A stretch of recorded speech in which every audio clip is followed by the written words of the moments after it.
After selling my company for $28 million, I hosted a party. But just before the toast, I saw my wife drop something into my champagne. When no one was looking, I secretly swapped our glasses. Minutes later, she started to... "I'm glad to have you here.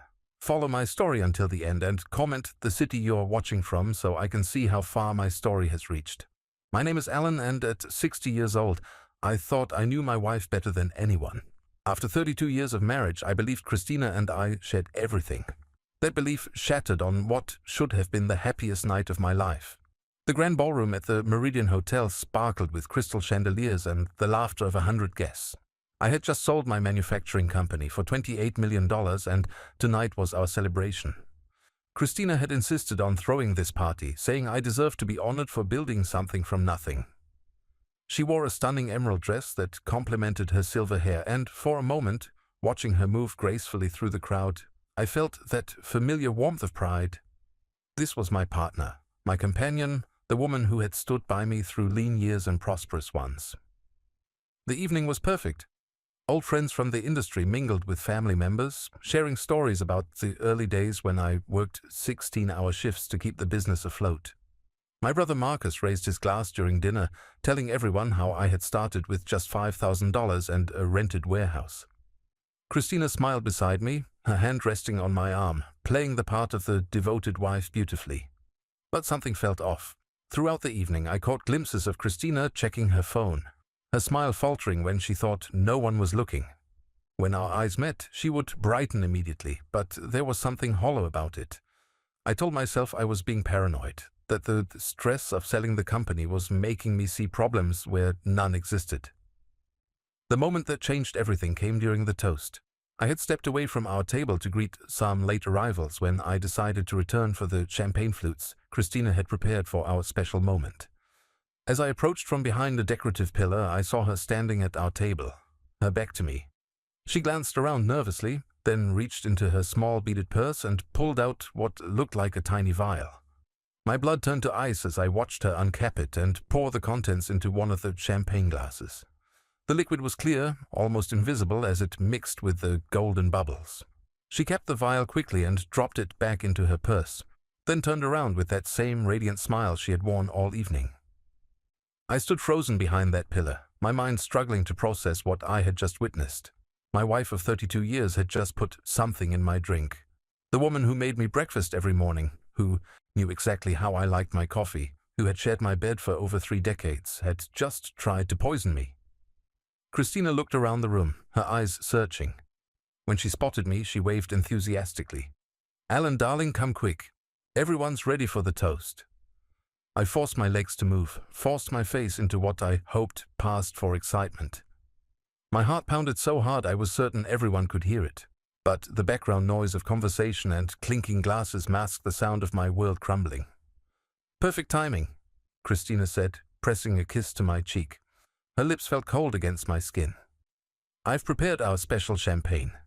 She gestured toward the 2 flutes on the table. One sat slightly closer to my usual spot, the other positioned where she typically stood. The crowd began gathering around us, faces bright with anticipation. Someone called for quiet. I knew that in moments all eyes would be on us, expecting me to deliver some heartfelt speech about dreams coming true and shared success. Instead, I was staring at what might be my death sentence, disguised as celebration. "Should we begin?" Christina asked, reaching for her glass. Her fingers trembled slightly, and I realized she was nervous too. Whatever she had planned, this was difficult for her as well. I made a split-second decision that would change both our lives forever.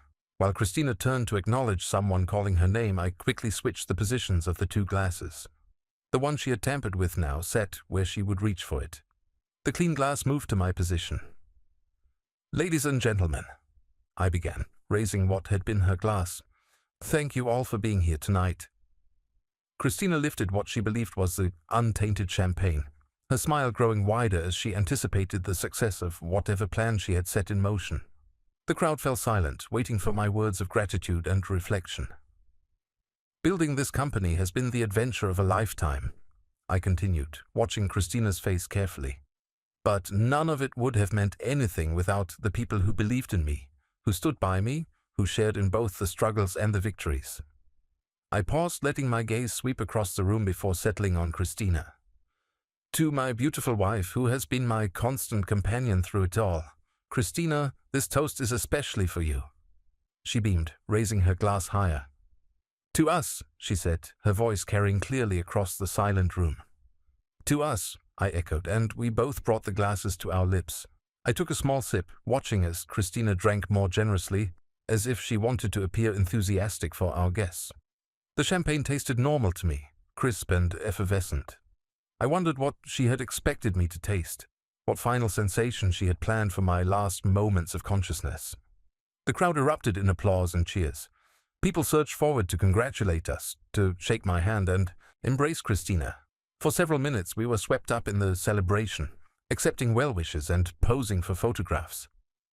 It was about 10 minutes later when I first noticed the change in Christina. She was talking to our neighbor Janet when her words became slightly slurred. She laughed it off, making a joke about the champagne being stronger than usual. But I saw the confusion flicker across her face, the way she gripped the edge of a nearby chair for support. 20 minutes after our toast, Christina excused herself to the restroom. When she returned, her face had taken on a grayish pallor, and she moved unsteadily. She found me talking with my former business partner and whispered that she wasn't feeling well. Maybe we should head home, she suggested, her voice weaker than before. I studied her face with what I hoped appeared to be concern rather than the cold fascination I actually felt. Are you sure you're okay? You look a bit pale. I'm fine, she insisted, but as she spoke, she swayed slightly. Just tired, I think. It's been such an emotional evening. As the minutes passed, Christina's condition worsened visibly. She became quiet, withdrawn, her usual social butterfly demeanor replaced by an obvious struggle to maintain composure. I watched it all with a mixture of horror and grim satisfaction, knowing that whatever she had intended for me was now coursing through her own system. The irony wasn't lost on me. After 32 years of marriage, my wife had finally revealed her true nature. And in doing so, she had destroyed herself with her own weapon. But I wasn't finished with her yet. I had been planning for this moment longer than she realized. What I haven't told you yet is that I knew this moment was coming. For 3 months I had been living with the knowledge that my wife was slowly killing me. It started with small things that I initially dismissed as coincidence. In February I began experiencing dizzy spells and occasional nausea. Christina suggested I see Dr. Morrison, our family physician, expressing such genuine concern that I felt guilty for not taking better care of myself. She accompanied me to the appointment, holding my hand in the waiting room and asking detailed questions about my symptoms. Dr. Morrison ran a series of tests but found nothing conclusive. Probably stress from running the business, he suggested. Maybe it's time to think about retirement. Christina nodded sagely, squeezing my hand and suggesting that selling the company might be exactly what I needed for my health. The symptoms continued, becoming more frequent and severe. Some mornings I would wake up feeling drugged, my thinking foggy and my coordination off. Christina would bring me coffee and toast in bed, fussing over me with such tenderness that I felt ashamed for being sick. She started preparing all my meals, insisting that I needed better nutrition to combat whatever was affecting my health. Let me take care of you, she would say, brushing my hair back from my forehead. You've worked so hard for so many years. It's time someone took care of you for a change. The truth revealed itself on a Tuesday afternoon in March. I had come home early from work, feeling nauseous again, and found Christina on the phone in her study. The door was slightly ajar, and something in her tone made me pause in the hallway instead of announcing my arrival. No, not yet, she was saying, her voice lower than usual. It has to look natural. The doctor already suspects stress-related issues, so we just need to be patient. My blood chilled. I pressed myself against the wall, straining to hear more. I know it's taking longer than we planned, but Ellen is stronger than we anticipated. The dosage needs to remain small enough that no one suspects anything when it happens. When what happens? I felt like someone had punched me in the stomach. My legs trembled as I backed away from the door, my mind reeling with the implications of what I had just heard.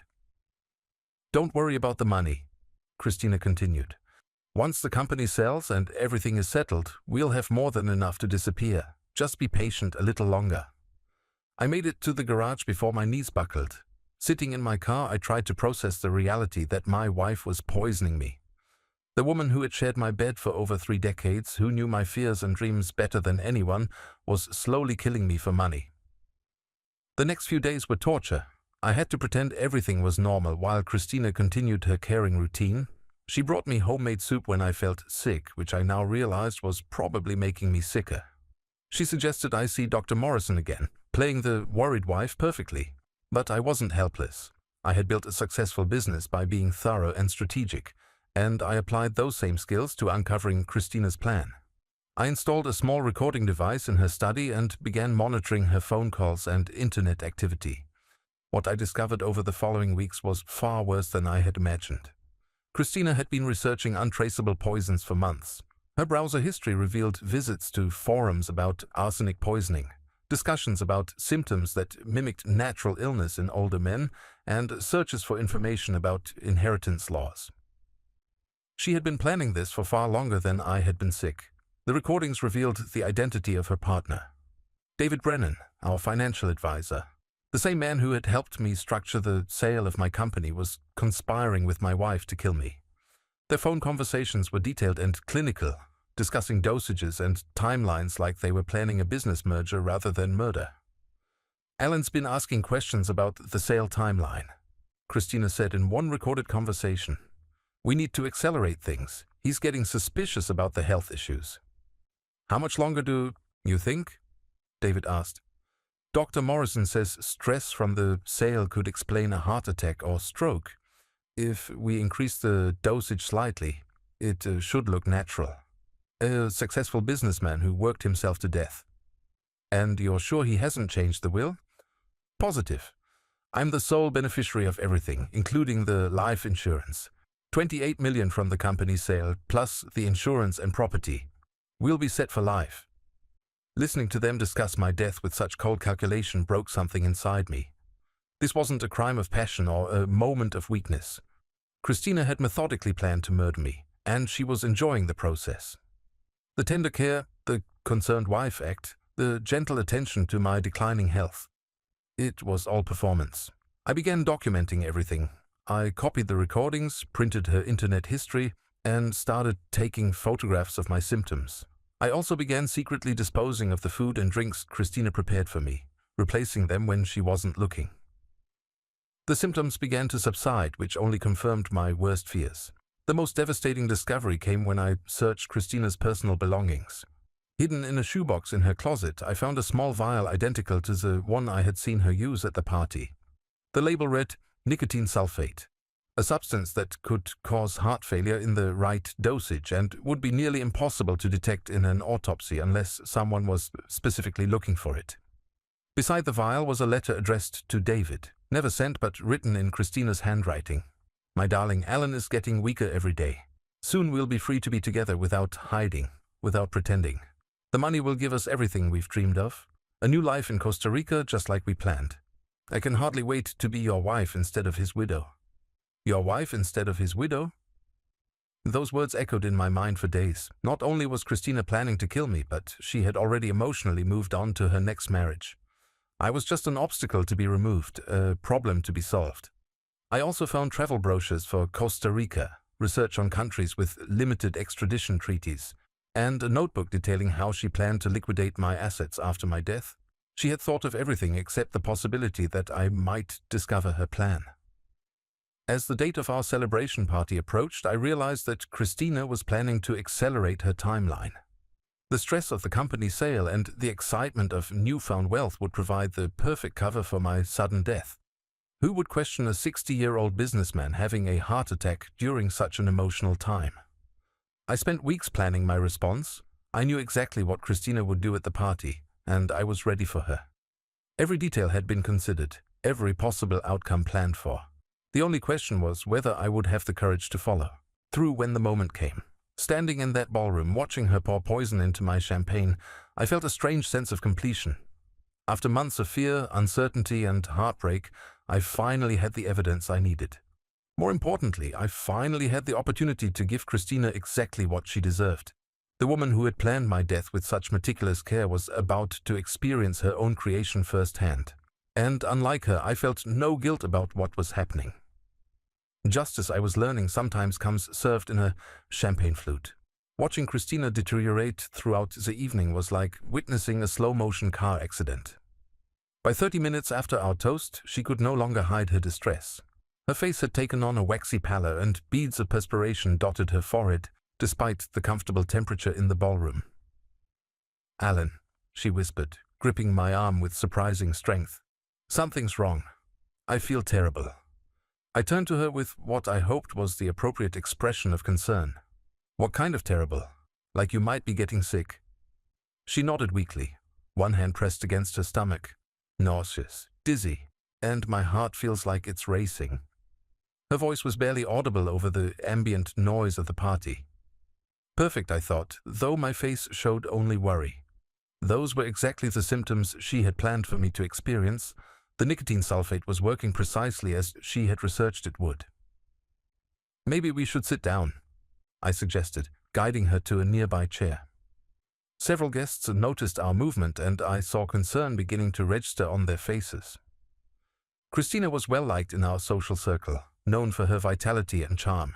Seeing her suddenly unwell was alarming to people who had been laughing with her just an hour earlier. "Should I call someone?" asked Margaret Thorne, the wife of my former business partner. "You look absolutely pale, Christina." "I'm fine," Christina insisted, but her words came out slurred. She tried to stand and immediately swayed, forcing me to catch her elbow to steady her. "No, you're not fine," I said firmly, allowing genuine alarm to creep into my voice. "I'm calling 911.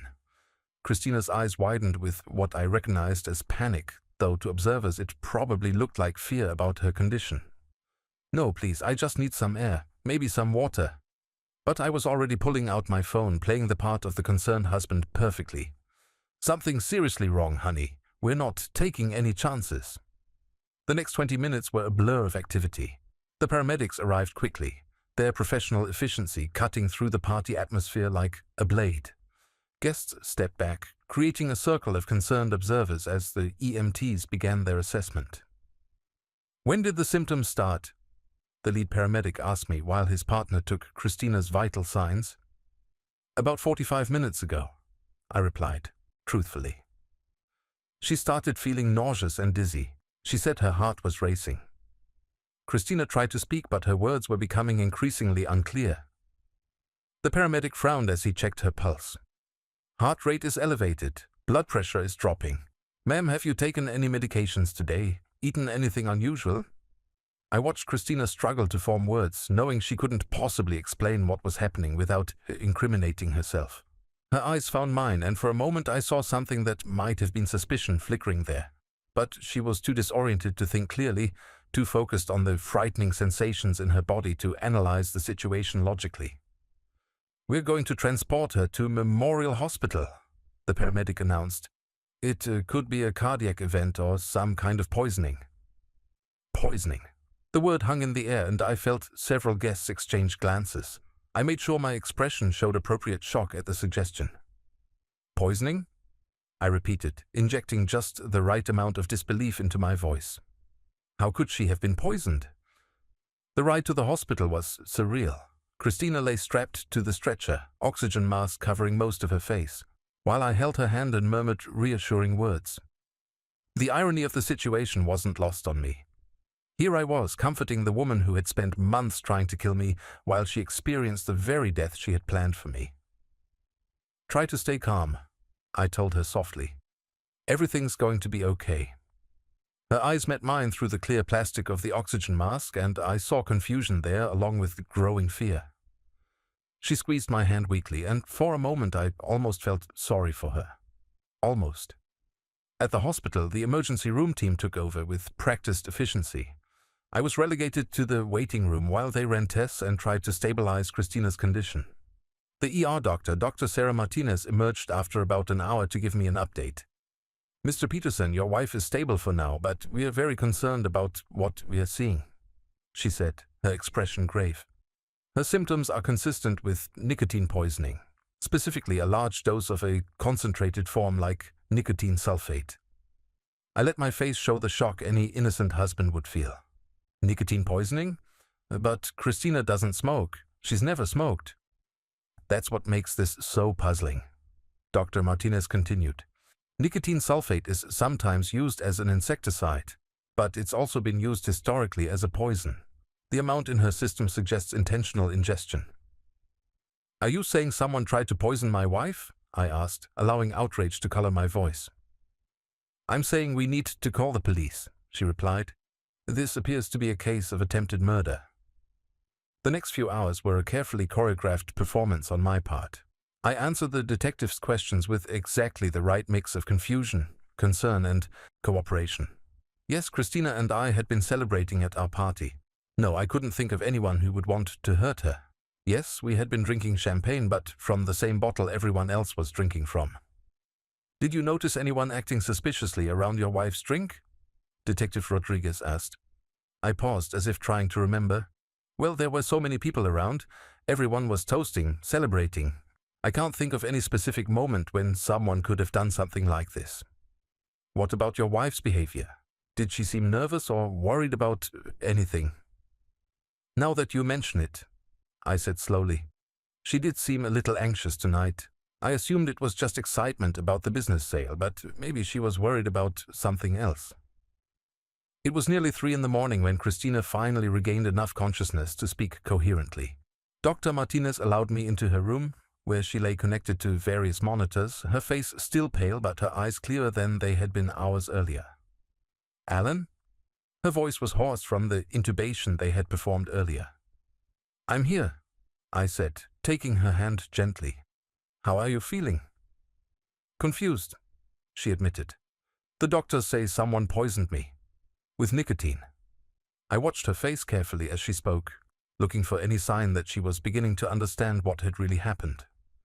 I know, it's terrifying. The police are investigating. But who would want to hurt me? She asked, and I heard genuine bewilderment in her voice. I don't have any enemies. I don't know, I replied softly. But we'll figure it out. The important thing is that you're alive. Christina closed her eyes, exhaustion overtaking her. But I wasn't done yet. As she drifted towards sleep, I leaned closer to her ear and whispered something that made her eyes snap open in shock. By the way, Christina, I said quietly, I know about David. I know about everything. Her face went from pale to ashen in an instant.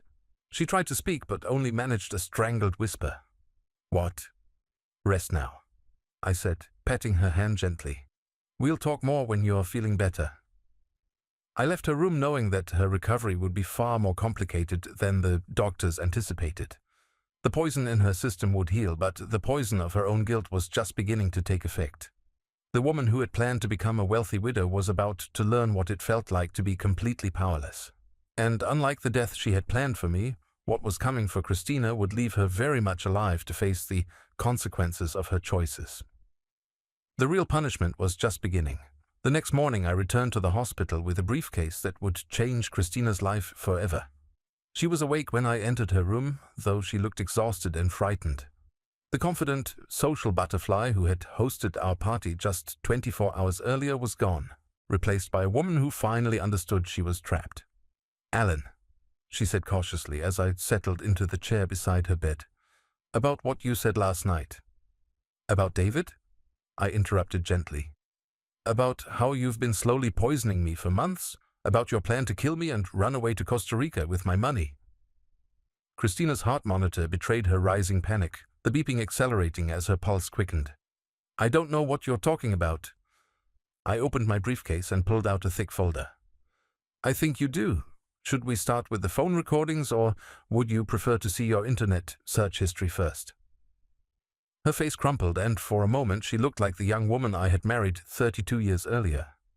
But that moment of vulnerability quickly hardened into something uglier. You've been spying on me, she accused, though her voice lacked conviction.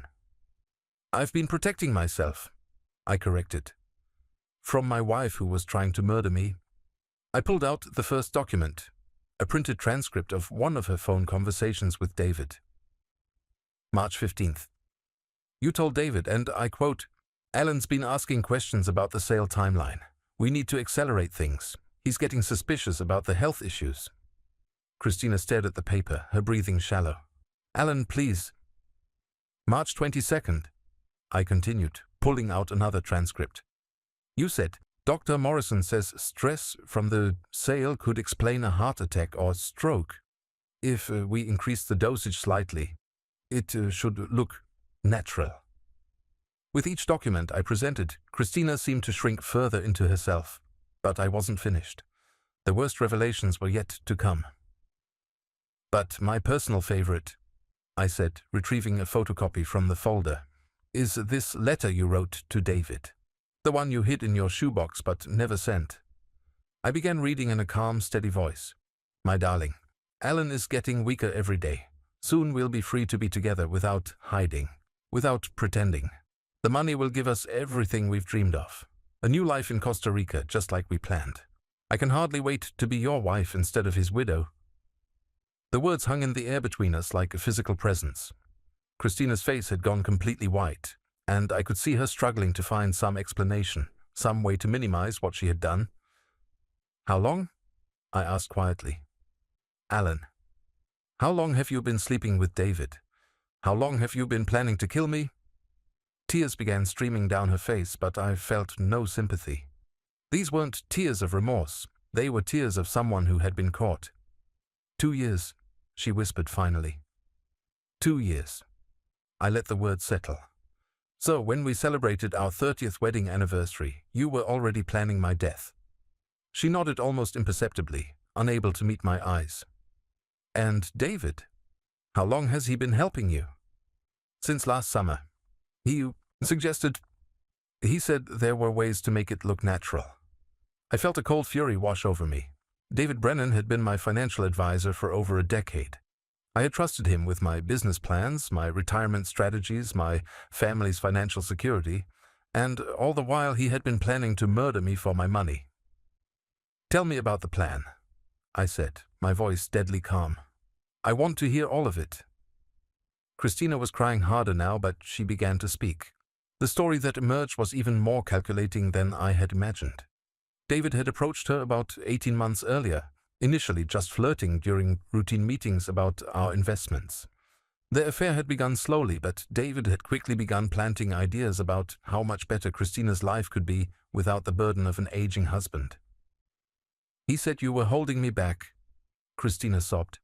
That with your money we could travel the world, live anywhere we wanted. He made it sound so romantic. Romantic, I repeated flatly. Murder is romantic now?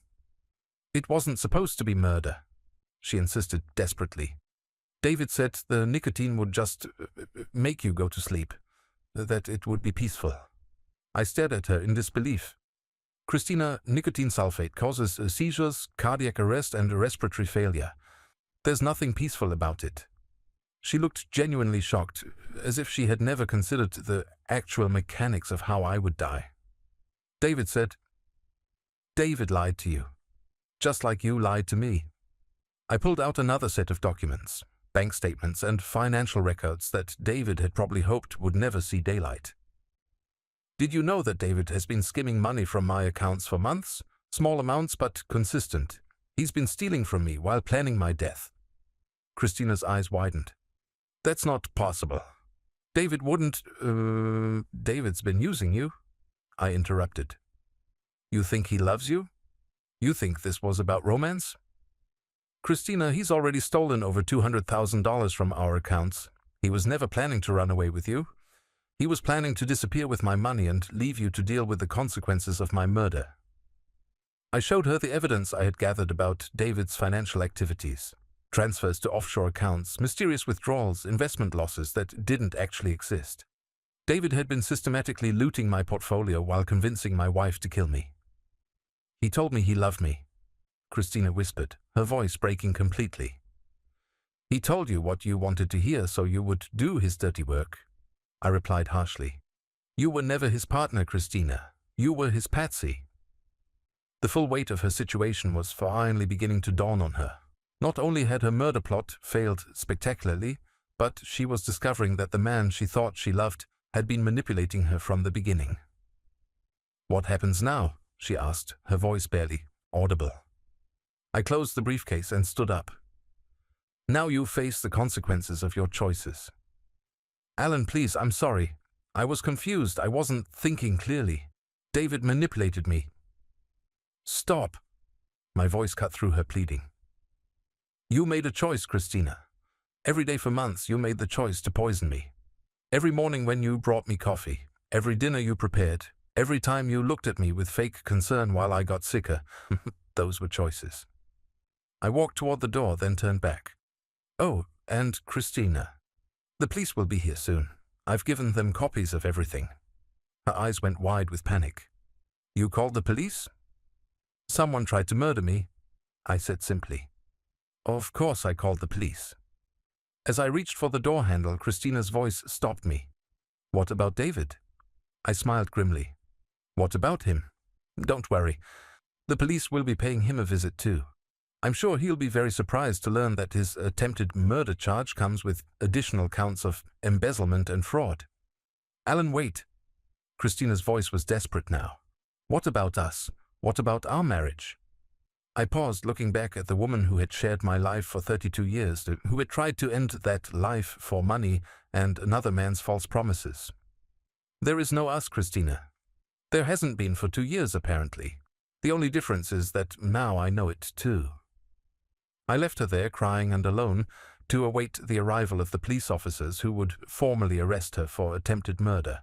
The woman who had dreamed of becoming a wealthy widow was about to become something else entirely. A convicted felon with nothing left but the consequences of her own greed. But my story wasn't over yet. I still had one more visit to make. David Brennan's office occupied the corner suite of a prestigious downtown building with floor-to-ceiling windows that offered a panoramic view of the city. For 12 years I had sat in the leather chair across from his mahogany desk, discussing investments, retirement planning, and financial strategies. Never once had I suspected that the man managing my money was planning to steal it all and have me killed in the process. I arrived at his office unannounced on Wednesday morning, exactly 48 hours after Christina's arrest. David's secretary, a pleasant woman named Linda, looked surprised to see me.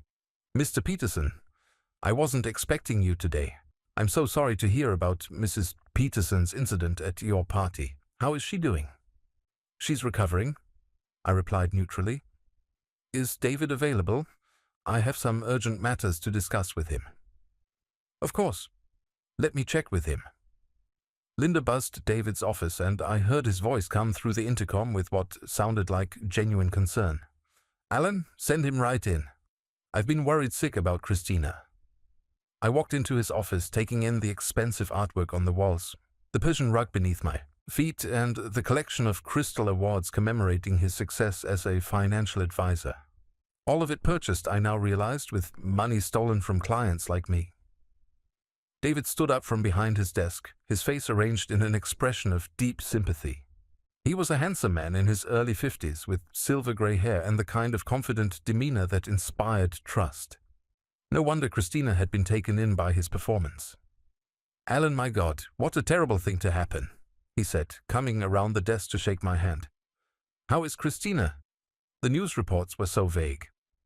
"She's alive," I said, accepting his handshake while studying his face carefully. "The doctors say she was poisoned."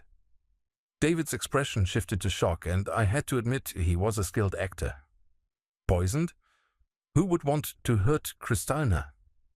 "That's actually what I wanted to discuss with you," I said, settling into the familiar chair across from his desk.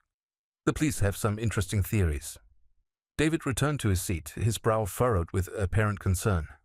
"Of course, anything I can do to help. Christina is such a wonderful woman. The idea that someone would deliberately harm her is just incomprehensible." "Isn't it?" I agreed pleasantly. "Especially someone who claimed to love her." Something flickered in David's eyes, just for a moment, before his expression returned to professional sympathy. "I'm not sure I follow." I opened my briefcase and pulled out a manila folder. The police found something interesting when they searched Christina's belongings. Love letters. Very detailed, very romantic love letters.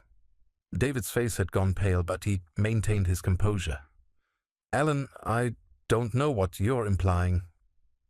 I'm not implying anything, David. I'm stating facts. I pulled out photocopies of the letters David had written to Christina. Should I read some excerpts? They're quite passionate. The silence stretched between us as David realized his situation was far worse than he had anticipated.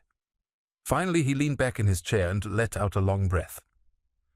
"How long have you known?" he asked, dropping the pretense entirely. "Long enough," I replied. "Long enough to document everything. The affair, the murder plot, the embezzlement, all of it." David's professional mask slipped completely, revealing something cold and calculating underneath. "Embezzlement is a strong word, Alan. I prefer to think of it as advance compensation for services rendered. Services like convincing my wife to poison me." He shrugged with shocking casualness. "Christina approached me about the marriage problems. She said you were holding her back, that she felt trapped. I simply showed her a way out. By murder. By freeing herself from a man who no longer made her happy." David's voice took on an almost therapeutic tone, as if he were justifying a legitimate business decision. "Christina deserved better than growing old with someone she no longer loved?" I stared at him in amazement. "So you convinced her to kill me?" "I provided guidance," he corrected. "Christina made her own choices. While you stole my money. While I protected assets that would have been wasted on a man too old to enjoy them properly." David leaned forward, his eyes gleaming with something that might have been pride. "Do you have any idea how easy it was? Christina trusted me completely, and you trusted Christina. A few forged signatures, some creative portfolio restructuring, and I had access to everything." $237,000, I said quietly. David raised an eyebrow. "You've been thorough. More thorough than you realize." I pulled out another set of documents. "Did you know that everything you just said was recorded?" For the first time, David looked genuinely alarmed. "What?" I tapped my jacket pocket, where a small recording device had been capturing our entire conversation.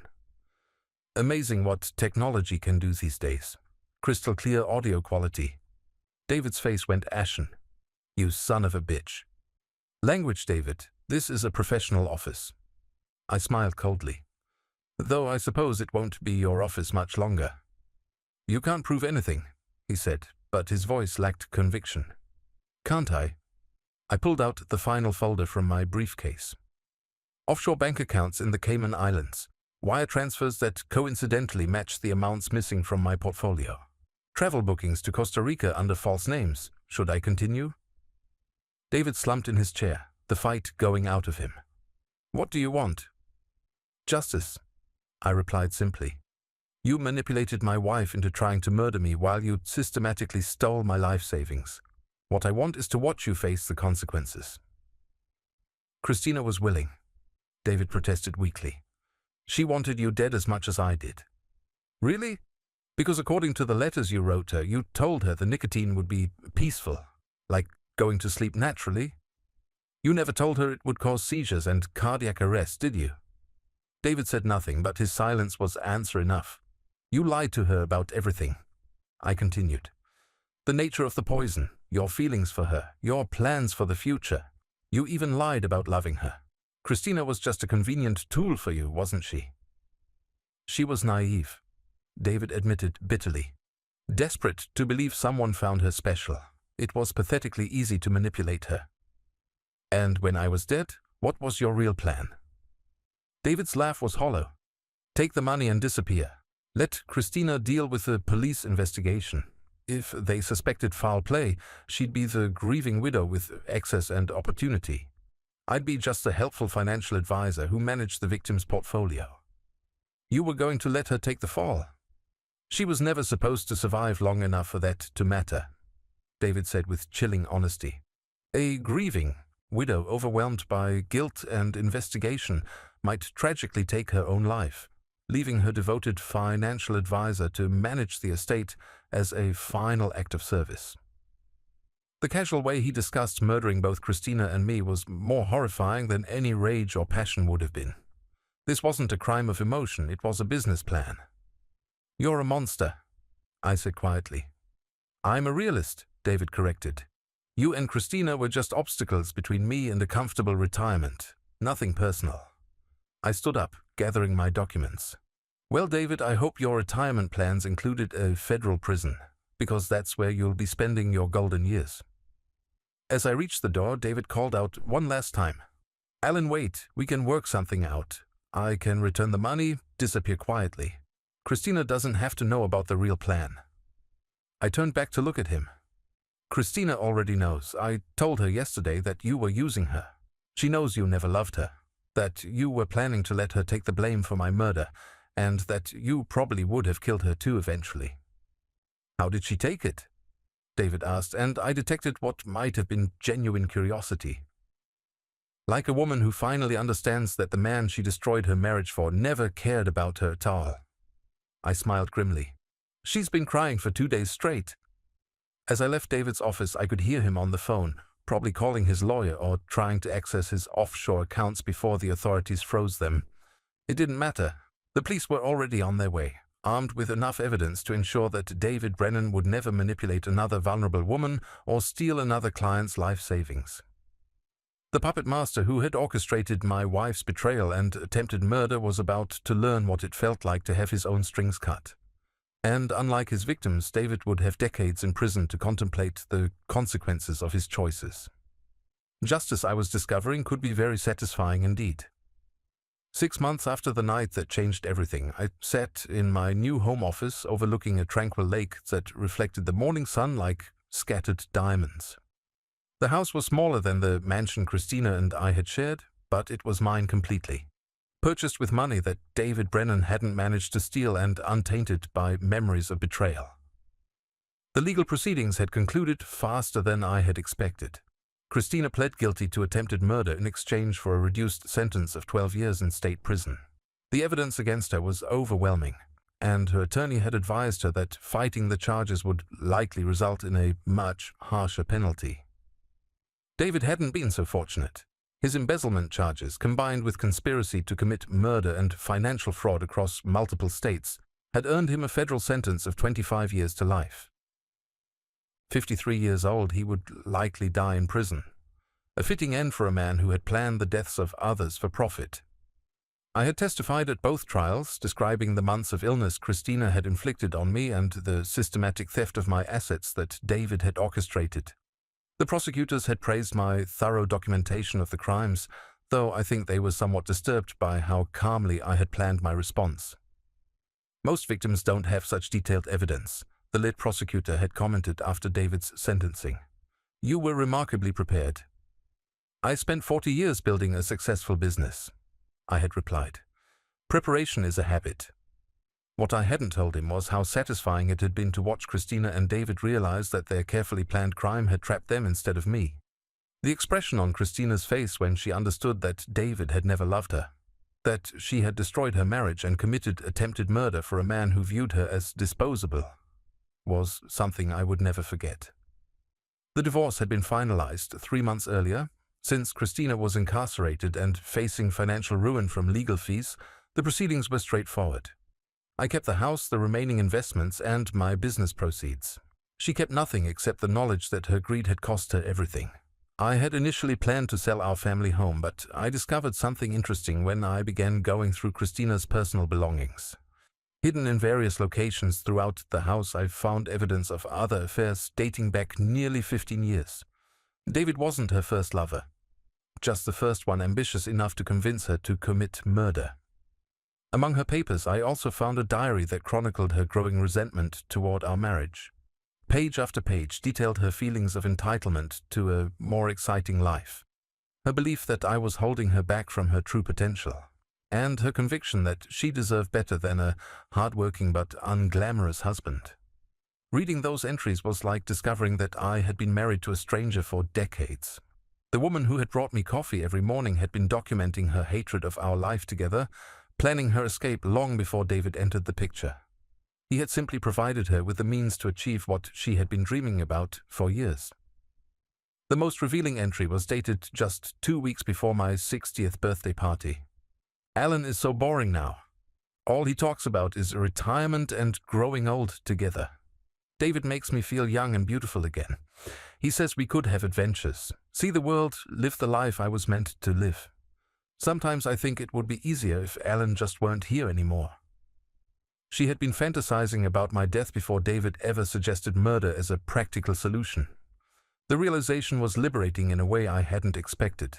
The guilt I had occasionally felt about destroying her life evaporated completely. Christina hadn't been corrupted by David. She had simply found someone willing to help her act on desires she had harbored for years. My new life was surprisingly peaceful, without the stress of running a business or the underlying tension I now realized had been present in my marriage for years. I felt younger and more energetic than I had in decades. The symptoms Christina had been causing with her poison had completely disappeared, leaving me healthier than I had been in months.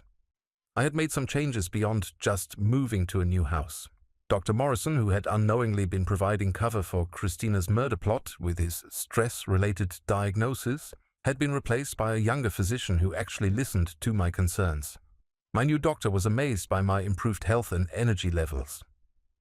"Whatever you're doing differently," Dr. Sarah Chen had told me during my last checkup, "keep it up.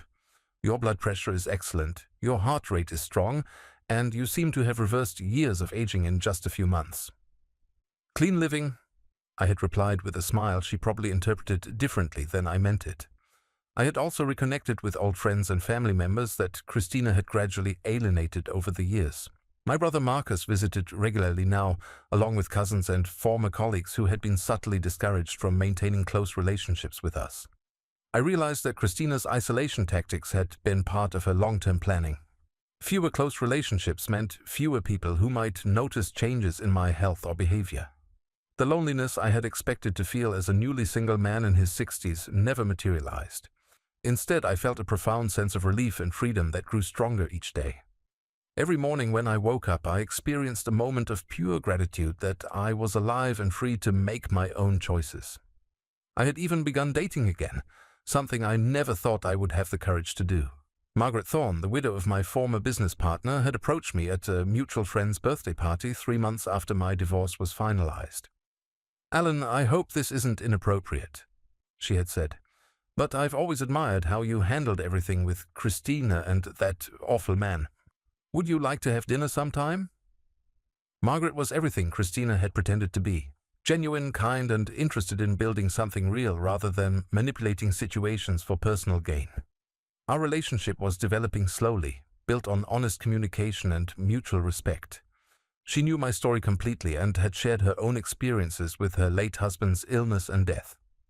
"The wonderful thing about starting over at our age," she had told me recently, "is that we know ourselves well enough to recognize what we really want. What I wanted, I was discovering, was simplicity, honesty, and peace. 3 things that had been absent from my life for longer than I had realized. On quiet evenings, I sometimes thought about Christina in her prison cell, serving time for trying to kill a man who had provided her with a comfortable life for over 3 decades.